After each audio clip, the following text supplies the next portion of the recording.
Assalamualaikum Pak Usman. Waalaikumsalam warahmatullahi wabarakatuh. Ini kan terakhir ini kan menjadi pembicaraan publik tentang menjadi ramai dengan permintaan PJ Gubernur Ahmad Marzuki ini untuk merevisi kanun LKS. Secara etis, macam mana tanggapan Pak ini? Ya, terkait dengan revisi kanun LKS sesuai dengan surat edaran yang dikeluarkan oleh Gubernur ditujukan ke Ketua DPR Aceh beberapa bulan yang lalu pada bulan Oktober ya perdebatan LKS ini sebenarnya sejak diberlakukan kanun ini memang sudah mulai terjadi perdebatan dalam konteks konvensional dan syariah. Memang pada prinsipnya kita melihat perdebatan itu hal yang biasa, apalagi hal-hal yang baru yang kemudian nuansa terjadi perdebatan, diskusi dan sebagainya itu kan hal yang biasa, artinya mencari hal-hal yang ideal. Kemudian terkait dengan revisi ini yang sudah disodorkan oleh pemerintah Aceh, ya, prosedural dalam mekanisme merevisi sebuah kanun itu kan tentu ada kajiannya, ada naskah akademiknya, dan kemudian tentu ini sudah dimulai. Ketika ini sudah dimulai, kita juga mengharapkan ada bentuk transparansi kedua lembaga ini, baik itu legislatif dan eksekutif, dalam hal ini pemerintah Aceh. Kalau itu sudah direvisi misalnya, kita berharap pemerintah Aceh dan DPR mempublikasi revisi yang mana yang dituangkan dalam perubahan LKS.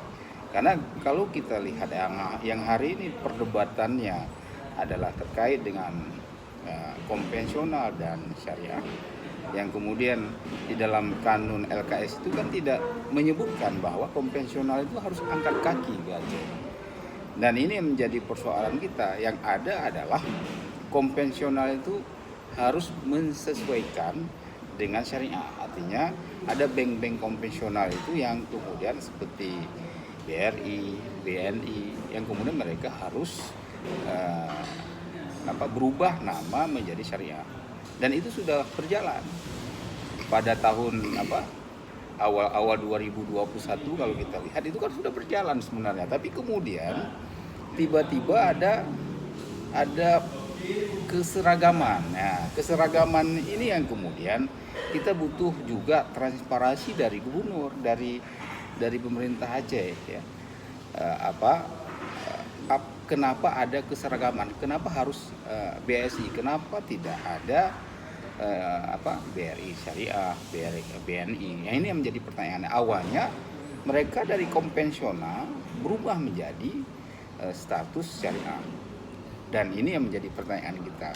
Karena dalam kanun tidak menyebutkan satu klausul bahwa konvensional itu harus berubah. Yang ada adalah konvensional itu harus mengikuti syariah, dan mereka sudah berubah. Nah, ini yang perlu dijelaskan. Apakah ada surat edaran lain yang kemudian yang mengharuskan konvensional itu angkat kaki? Ini perlu transparansi dari pemerintah Aceh. Ya, itu mungkin kalau kita lihat dalam keadaan normalnya lah.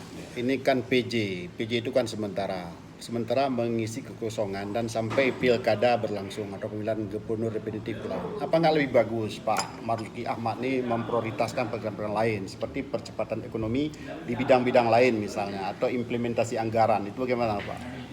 Persoalan revisi itu kan dilihat dari urgensinya, ya, urgensi kanun itu.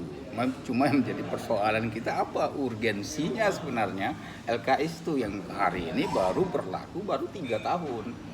Ya, ini yang menjadi pertanyaan kita, apa urgensi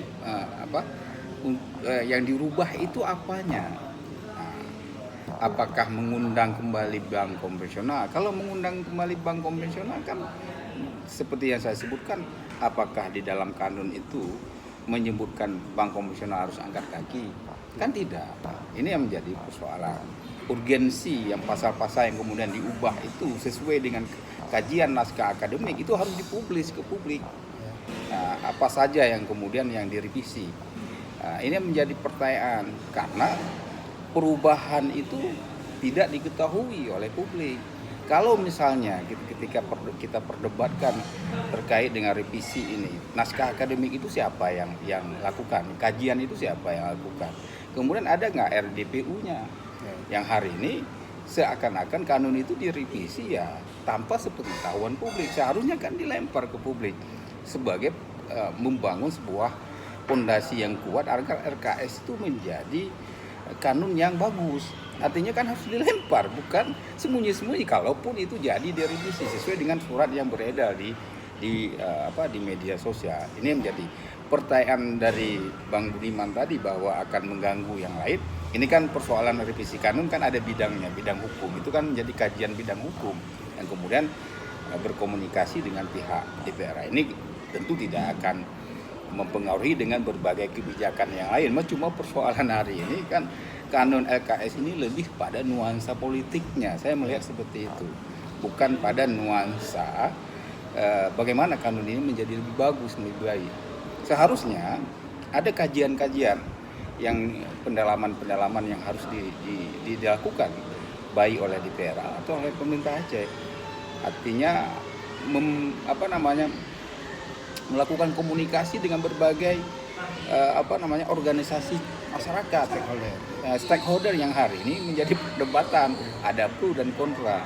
Seharusnya kan itu diakumulasi, difasilitasi, kemudian apa yang menjadi pandangan, pendapat, saran dan kritik terhadap kanun itu. Ya, kalau kita kembali memang kalau kita review sedikit kenapa tiba-tiba semua BSI istilahnya dilikuidasi lah. Padahal sebenarnya ada BNI Syariah, ada BCA Syariah, dan lain-lain syariah. Tapi tiba-tiba jadi BSI itu sebenarnya kan kebijakan politiknya kan di Jakarta ya. Ya sekarang kita sayangilah banyak kantor BRI konvensional yang tidak digunakan lah kesan hari ini tutup. Kemudian ada kantor BNI Syariah yang dirusak, yang besar dihancurin, dibangun gedung lain yang sekali bangun. Makanya kental sekali ini kita lihat masalah politisnya, masalah BSI ini. Cuman masalahnya apa betul seperti Pak bilang di kanun atau memang ada polisi Jakarta di dalam hal ini? Sebenarnya persoalan kebijakan di pemerintah pusat itu oke lah, kita bisa menjadi pertanyaan. Tapi kemudian kita juga bisa menjadi pertanyaan yang lain. Bisa jadi ini juga bagian dari kebijakan oleh pemerintah Aceh. Artinya apa? Di tempat lain, di daerah lain, bank-bank syariah lain kan ada, ya kan? Tapi kenapa kita harus diseragamkan dengan BSI? Ini yang menjadi pertanyaan. Kenapa? Biarpun kemudian ada yang menyebutkan bahwa ada bank-bank syariah lain seperti BCA, BTN, Bank Aceh. Tapi kemudian ada sebagian bank itu tidak ada di daerah terpencil, misalnya di tingkat kecamatan. Sehingga yang ada terstigma dalam masyarakat bahwa BSI itu adalah satu-satunya bank. Padahal kan masih banyak bank lain. Kenapa tidak menjadi perhatian pemerintah? Seharusnya ada bank-bank yang lain yang hari ini beroperasi di Aceh, dilakukan kepada mereka untuk menempatkan bank-bank di daerah, apakah di kabupaten kota atau di tingkat kecamatan. Ini juga salah satu mempengaruhi tingkat penguatan ekonomi sebenarnya.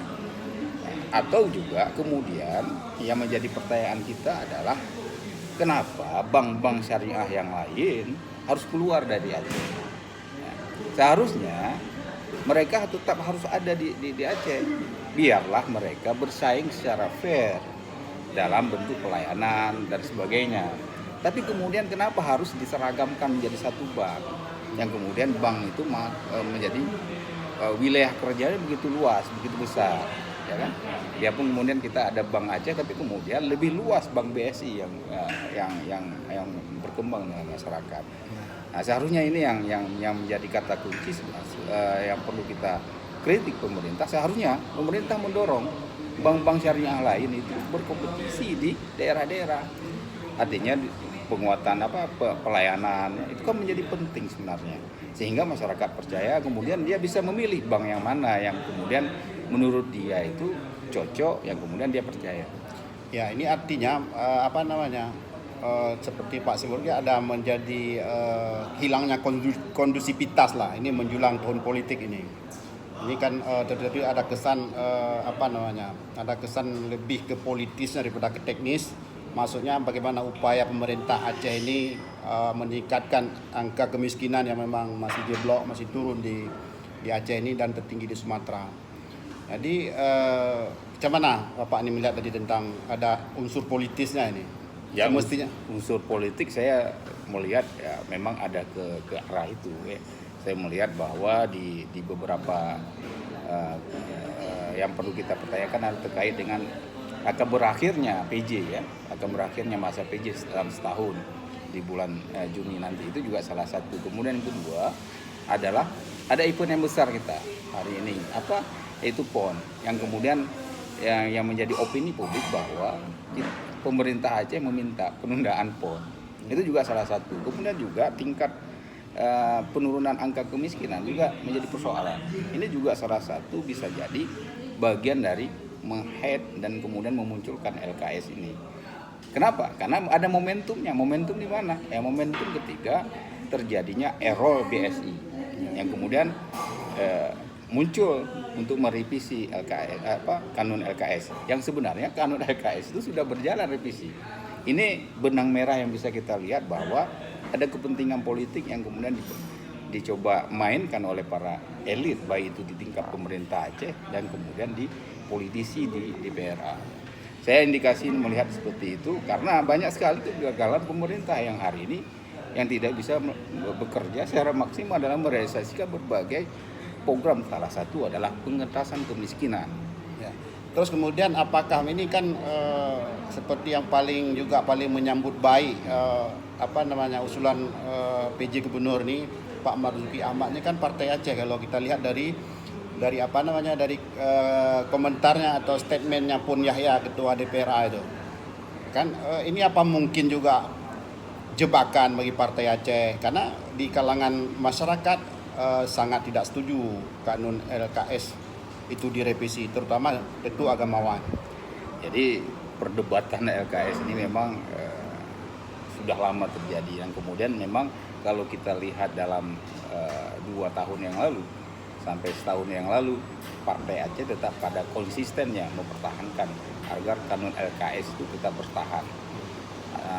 Kemudian PA juga menganggap bahwa LKS itu bagian dari keistimewaan Aceh. Nah, dan itu juga bagian dari perintah dalam kanun syariat Islam, kan itu salah satunya. Nah, kemudian ini ada perubahan, bisa jadi perubahan dalam bentuk kepentingan politik, kepentingan pemilik modal dan sebagainya. Ini juga menjadi salah satu. Karena yang perdebatan yang kita lihat sekarang itu adalah bukan masyarakat miskin, tapi lebih kepada pengusahanya, ya, pada pengusahanya. Kalau masyarakat miskin kan bagaimana dia mau berdebat bahwa uangnya paling banyak mungkin 2 juta sampai 3 juta ya. Nah, ini perlu diperhatikan oleh kita semua bahwa ini ada kepentingan ekonomi, dan memang kita sepakat aja sebenarnya terkait dengan kanun LKS ini direvisi, tapi kemudian dengan tanda kutip apa yang mau direvisikan, ya kan? Apa evaluasinya, apa naskah akademiknya, yang kemarin juga diperdebatkan kajian-kajian akademiknya, naskah akademiknya sangat lemah, baik itu dalam sosiologis misalnya, dilihat dalam perspektif sosiologis ya. Apa urgensinya dan apa yang menjadi faktor utama yang kemudian itu harus direvisi, itu harus dijelaskan oleh pemerintah Aceh dan kemudian oleh DPRA kepada masyarakat, karena perdebatan ini akan terus terjadi kalau ini tidak dinetralisir. Nah, ini yang kita sayangkan. Bisa jadi ini bagian dari manajemen konflik yang dikelola oleh para politisi. Dia punya kepentingan yang lain, ya. Bisa jadi ada persoalan pokir, ya. Itu juga salah satu misalnya menjadi persoalan, karena kita lihat bahwa persoalan pokir juga jadi persoalan tersendiri yang hari ini menjadi terlupakan oleh masyarakat, menjadi center oleh masyarakat. Karena apa? Kita sudah menjadi sasaran perdebatan hari ini pada kanun, sehingga banyak persoalan-persoalan lain yang hari ini terlupakan. Kita hanya fokus pada kanun LKS. Ya. Itu kan memang revisi kanun LKS memang pernah diwacanakan oleh Ketua Nasdem Aceh Taufikul Hadi ya. Dan terakhir karena mendapat perlawanan keras dari khususnya para ulama, kemudian ini dimainkan kembali oleh PJ Pak Marzuki Ahmad dan kemudian disambut oleh Pon Yahya atau katakanlah hal ini Partai Aceh. Ada nggak efek elektoral ini pada partai lokal nih, khususnya Partai Aceh ini? Kalau revisi kanun LKS ini dilakukan sebelum pemilu ini? Eksistensi partai Parlo, khususnya partai PA, tentu akan berimbas dia ya, karena pemilihnya notabene adalah masyarakat bawah, grassroots-nya dengan pemahaman tentang syariah, antara riba dan non riba dan sebagainya. Ini tentu akan menjadi presiden buruk buat PA sendiri ketika misalnya ini benar-benar terjadi revisi. Karena memang dari jauh-jauh hari PA menolak dengan tegas bahwa tidak ada revisi kanun LKS. Tapi kemudian hari ini kemudian melalui statement Pon Yahya kemudian mengharuskan itu direvisi, yang kemudian itu artinya bahwa bakal terjadi mempengaruhi suara, eksistensi PA itu juga bisa menyebabkan, bisa jadi berimbas pada pendapatan kursi nantinya pada saat Pileg di tahun 2024. Karena kita tahu bahwa eksistensi PA itu terus turun ya. Jangan sampai nanti gara-gara salah kebijakan PA juga bisa menyebabkan kehilangan kursi seperti pemilu-pemilu sebelumnya. Saya melihat seperti itu. Ya mungkin terakhir, statement terakhir bahwa sebenarnya kecuali ditunjukkan apa yang mau direvisi di LKS atau yang kemudian memang itu bukan prioritas untuk Aceh hari ini. Ya, kita berharap perdebatan ini bisa diselesaikan dengan dialog ya.